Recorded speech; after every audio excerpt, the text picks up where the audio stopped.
Alright, guys and girls, we're back for part 2 of Asperger's syndrome, what it is and etc. and the traits and that we covered in the first video. What I'd like to cover in this one is the history of Asperger's, a brief history, websites on Asperger's, my path that I've been on, and also what each letter represents. There's different forms of which letter represents, but what I've got down is one of the forms. So, cup of tea, lovely. The first bit will be what each letter represents. So I've got Asperger's. So A in this version is anxiety, which I'll be reading it as well off. Seems to come out of nowhere, sometimes for no reason. I'm afraid of doing the wrong thing. Sometimes I worry a lot, and I'm scared that I may be a bad person. So basically feeling that you've done the wrong thing. So being scared, basically being scared of, don't want to do the wrong thing, want to do the right thing, being worried so much. It's another trait, basically. S for strange. Thoughts, strange thoughts run through my head at random. Sometimes I can make them stop, but other times I can't.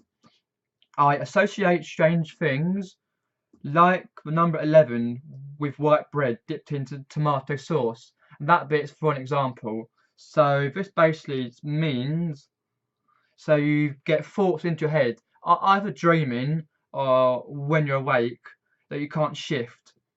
Things that scare you so much, basically.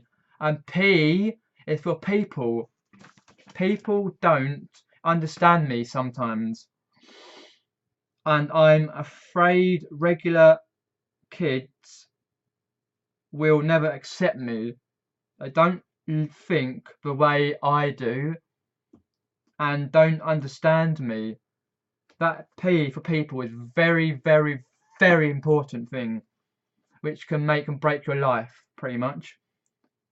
People don't understand sometimes. Yes, that is very, very, very true. I don't understand. I don't get where you're coming from. I don't understand what it means, Asperger's. That's why you realistically don't gain so many friends as people without it do. Then you've got afraid regular kids will never accept me. So that's what I've basically been saying. Basically saying that that you want to be accepted into different groups. For example, in mainly teenage years, there's lots of different groups in school, and you want to be accepted into one of them to make friends, which is very difficult. And they don't think the way I do, and they don't understand me, which is very, very, very difficult thing to take on board. But this kind of video is what I want for people to understand about Asperger's and not be afraid to basically front it head on, pretty much. And E is for eye contact, like this, eye contact. That's what you got to do when you're doing videos. Not talk down here or like that. Up, you've got to be straight where your camera is. There. Anyway, eye contact bothers me. I don't know why I have trouble looking at people when I talk to them, nor do I know why I don't like being touched. So for example, things around when you're out, say for example, someone's talking to, things grab your attention. Like you just look, which Asperger's, all things grab your attention. You just look around. That's why it's very difficult to have a level playing field. Eye contact. Also here, you don't like being touched. So that also stems back to the social interaction, which I've got down here. It stems from the social interaction bit. Basically, that. What else you got? You got R for routine. So routine is important and helps me focus. I hate major change and fear the unknown. I worry a lot about the future and find it hard to organise my life when my routine changes. Right, this is something that really it's hard for me even now I'm 27 change a routine, but I'm getting on with it myself. Obviously, I'm older. So, for example, routine's important to help me focus. So you need a steady routine. So what we can do daily. That's why you see a lot of people with Asperger's plotting their days out. We're going to do this hour, this second, this minute. We're going to do this day, that day, for example. Um, People hate major change and fear of the unknown. Basically, say for example, they're going up first time they're going to London, for example. Say they live in Sheffield or Birmingham and they're coming down to London. Even with a mate, they get scared going on the train. It's a trait, basically. Fear of the unknown, fear of where you're going to go, where you're going to get tickets, for example. What else? You worry a lot about the future and find it hard to organise my life when routines change. So for example, one day you're sitting here just playing games, or some with Asperger's playing games, or just watching telly, and you're my age. If this is relating basically to me, I fear basically a change. No change needs to be done. For example, one day, like obviously this year, as soon as possible, get a job. My routine changed, so no more watching 9 times out of 10, not watching YouTube videos during the day, like some lives and that. And then you've got to change, for example, go to work, different things. You've got to adapt, basically adapting, which is very hard for a person with Asperger's to deal with. G for here, you've got games. So, for example, especially video and computer games that let you escape from reality are favourites of Asperger's. I have an excellent memory when it comes to navigating dungeons on an RPG, for example. So that means basically, I will in that one put into YouTube as well. For me, YouTube is escapism. So doing YouTube helps me with my speech language, with my eye contact, with my also concentration, for example, my emotional, motor and sensory deprivation, um, my social interaction, my management of my Asperger's, and yeah, just all sorts, and like that. Also, same with gaming, like it says here, like it's escape to reality, basically. That's why I like playing games when I can. I can just chillax there. I've been playing Resident Evil 4 on pro mode on the hardest setting ever, and going through that, I've experienced some Asperger's traits playing that. Like the controller's gone for a Burton up the wall, or I started doing the old the Asperger's meltdown a couple of times, but you get over it and you complete the bit you're on, and you move on. And the next letter is E. Escapism is vital. I don't always understand the world around myself or the way others think. I protect myself by escaping into my own world. Oh yes, we've all done that. I do that myself, escape into my own world. It's easier, I find sometimes. R. Rejection. That's the one on this list, is one that I felt it's hard to deal with, especially if it's by peers of your own age group. So, like I said before in the previous video, it's very hard if someone like says, for example, oh, you can't play so and so, like a kid, you can't play this. You may end up, for example, crying because your social interaction, and obviously you might lash out. For example. And another one for Asperger's, the last one's S. Safety, security, and satisfaction are things all Aspergers crave, but seldom find unless they try. We don't succeed in normal ways, but many of us have special talents and are truly brilliant. Something most Aspergers are. So, for example, so we all like have special talents. I don't know about my special talents, but well, memory. Well, I don't know if it's a special talent, but memory of for example, memorize. As you see at the back, memorizing quite a lot of the comedy DVDs, memorizing what's in them, who's in them, who plays who, which what character, etc. Yeah. Obviously for me, seasonal special talents. I think for me, learning to drive is a special talent for me because obviously that goes down to your social interaction. You've got to interact with your driving instructor, and then you get a meltdown. Sometimes you do something wrong. That's a very good special talent I have there. So that's A to S for Asperger's, right there. Next one I want to quickly talk about. Number 4, write down, is history of Asperger's. Basically, it's named after an Austrian physicist. That's wrong. Start.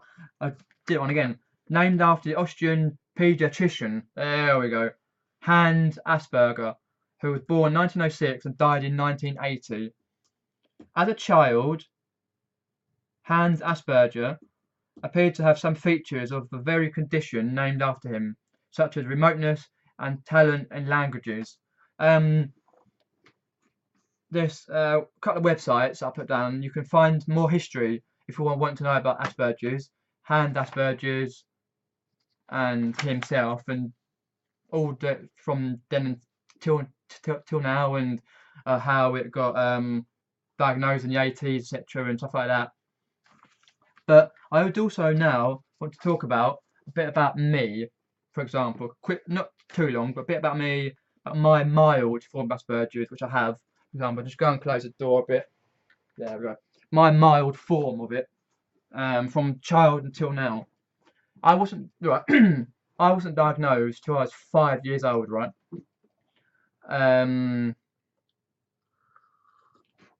Apparently, as my mum says, when I went to a school, like a little nursery called Emmanuel's Nursery, when I was about 1, 2, 3, 4, something like that, I had the traits of Asperger's come along. I was quite not naughty but mischievous sort of thing.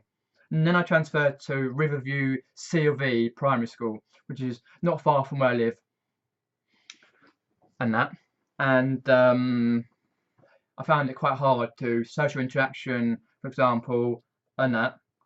And I used to lash out quite a lot with people. I made quite a lot of friends in the end, obviously, as you do.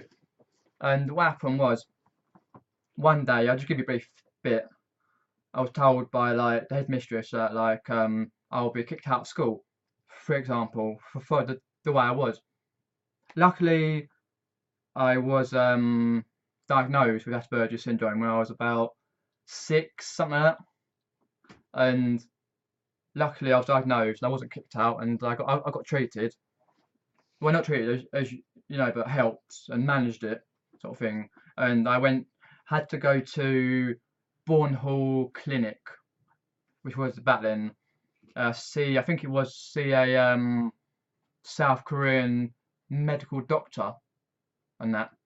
And what happened was it was like a speech and language therapy coupled with a bit of social interaction. So what happened there is in my earlier days, 6, 7, 8, something like that, we had to speech and language, basically meaning like words written down on a page. So for example, that words written down on a page, you had to try and read them back. You also had to had some headphones because of the high pitch frequency. So you put on headphones, had like a little weatherman's clicker thing, and when the high pitch frequency came along, you clicked it, and that. And I went once a year, and then obviously when I was little, we put things in, put like little shapes into a toy, and different variations of uh, to basically diagnose and see what's what. Basically, I went every year, And as I grew older, I grew older. I think I went every year up until I was about 13, something like that, once a year. And then I went twice a year. No, then I went once every 2 years, I should say, up until I was 18. So it's 15, 17, and then I think I went back in 18, actually, kind of something like my last one. And then obviously, you're on your own. And the bloke was quite a hard person to understand with his accent, South Korean accent. It was a very good doctor, sort of like at the clinic and that. And so I was under him, I speech and language and high sensory deprivation with the high pitched frequency noises and that. And then obviously I tried to manage it throughout the school year. I was with speech and language therapist at Riverview School. Then I made friends as such and social interactions and that, and friends that I've still got now. Couple of them I've still got now from primary school. I made loads of friends in primary school. Had lots of great cracking birthdays. I like the Rainbow Leisure Centre. For example, used to be in Epsom. The one in Guildford, bowling, Laser Quest, McDonald's, etc. All that that's social interaction with friends, for example. What else? Let me say the managing side of it. I wasn't on any tablets for that. It was managing by going to see the South Korean doctor at Warnhall Clinic. I say it's just a brief outline. And then I finished Epsom, finished Review CAV Primary School. I moved on to Epsom Newell, which was just down the road from me, a 10-minute walk. So I walked there every morning. And then obviously that all the paperwork that I had with doctors and the clinic and that was transferred from Review all the way to Epsom Newell. And obviously, as you know, like from 11 to 16, you have to manage it better yourself and that. So I did, and I went every 2 years from when I was 13 and all that until I was up until I was 18 and stuff like that. Yeah, it's more. As I say, it was less of a physical thing with social interaction, getting stressed and hitting people because they wouldn't interact with you. It was more trying to interact with people themselves, because obviously, as you know, it's harder in high school to interact and that. So I found that difficult to interact. I made a couple of friends, but nothing much. And I tried to keep myself to myself, and I also tried to be friendly with the harder people in the year, if you know what I mean. And I was subject to a bit of verbalised bullying in year 9 because of my Aspergers, and some funny traits I had about that then. And they always used to call me, people used to call me legendary. Used to call me legendary and stuff like that. I used to be, not because they're friends with me, they used to just, I used to be in the classes with all the hard people and the idiots and stuff like that. And because I had some verbal bullying, it sort of not got sorted out by teachers, but sorted out by the the tough people in the year. It got sorted out, sort of thing. So, and since then, I've known them because I went. And then after Epsom Newell, I went to Nescott College, and that was sort of like an achievement for me, Asperger's. I did IT, and I happened to know 3 people on my course, which was really good. So I had that sort of acknowledgement. It took me a while to learn, because of my Asperger's, to learn. It was so different. So I had to sort of learn that way of interaction and sort of different area sort of thing. What's the word? I've got it down here. What's the word? My routine. There we go. That's the word I want to say. There's different routines. So I went to Nescott when I was 16 to I think I just turned 18 when I just left, and that. So 2 years, did 2 courses, IT, level 1, level 2.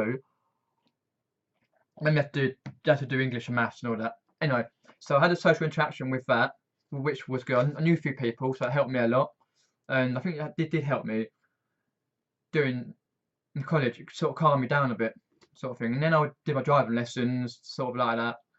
And what I didn't mention is I did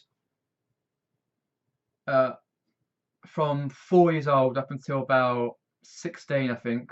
16, I did gymnastics. Gymnastics at Exeter High School. There's a gymnastics club. There still is Ruxley Gymnastics and that.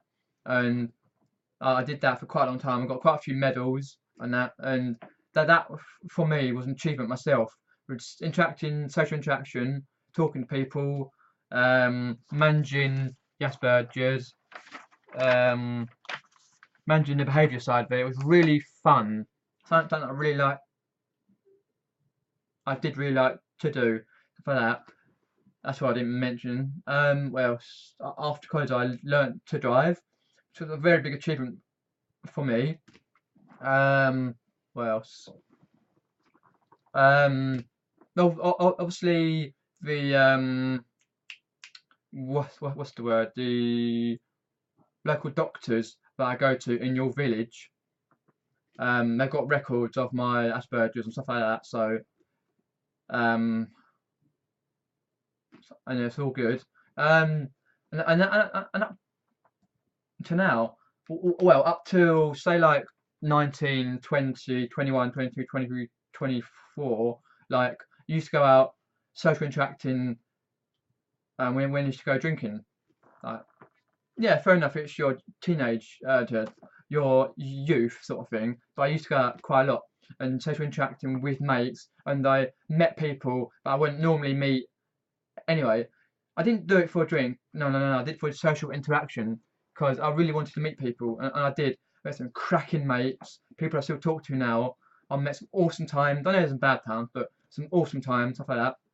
And then obviously you learn you don't do that thing anymore, so you didn't do it. And I went down to my mates in where he lived in Reading. That's another thing that happened for me. I had to learn different routine. Had to learn on my own to get the train, to get 2 trains, stuff like that, from Epsom to Reading. There's 2 trains you got, and stuff like that, and trying to get there and find this place and that, which was a big achievement for me.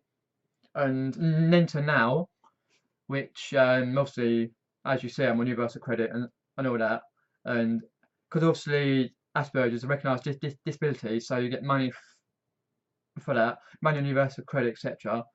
So yeah, it's just a bit about my background with Asperger's. It's kind of a heartfelt sort of thing for me.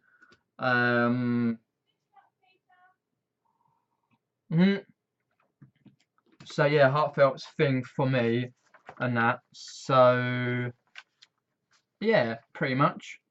I've done a lot of things in my life that I probably wouldn't have thought that hard if I had been. No, I wouldn't say normal. No, I wouldn't say that, but had been what's the word? Had a better sort of not quality life, but you know what I mean, sort of thing. But yeah, it's all good. Just a brief history of me and that, and yeah, and then now to YouTube.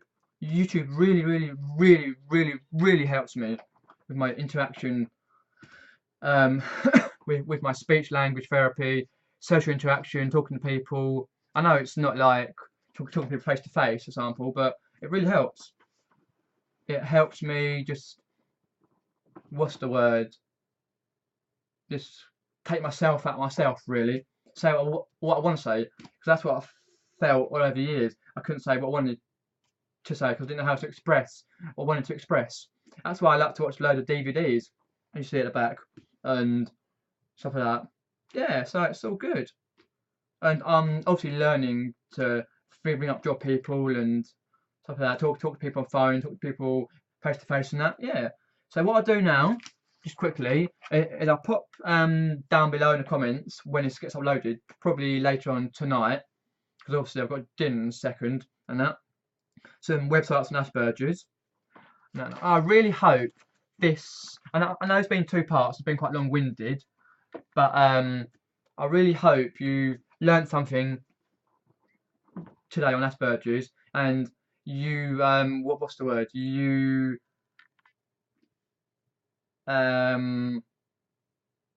give it a lot of thought, and you probably know people with Aspergers or autism, and even if you don't know anyone with the disability and condition, then it's nice to know what symptoms are, what to look out for, and that, just in case I don't know, your child has it, or for example, and how you get diagnosed and that. Yeah, so that's my video on what is Asperger's and history and my aspects of it, for example. And hopefully you learned something, and hopefully you can like, share, subscribe, hit the notifications bell and all that. And what I'll do, hopefully have a good 2018 year, because I won't do a video now, obviously, until Wednesday, which is my live. That's another aspect that I like doing, live videos. It takes me out myself, stuff like that. And yeah, hopefully 2018's really good, and I'll see you soon. See you later, guys.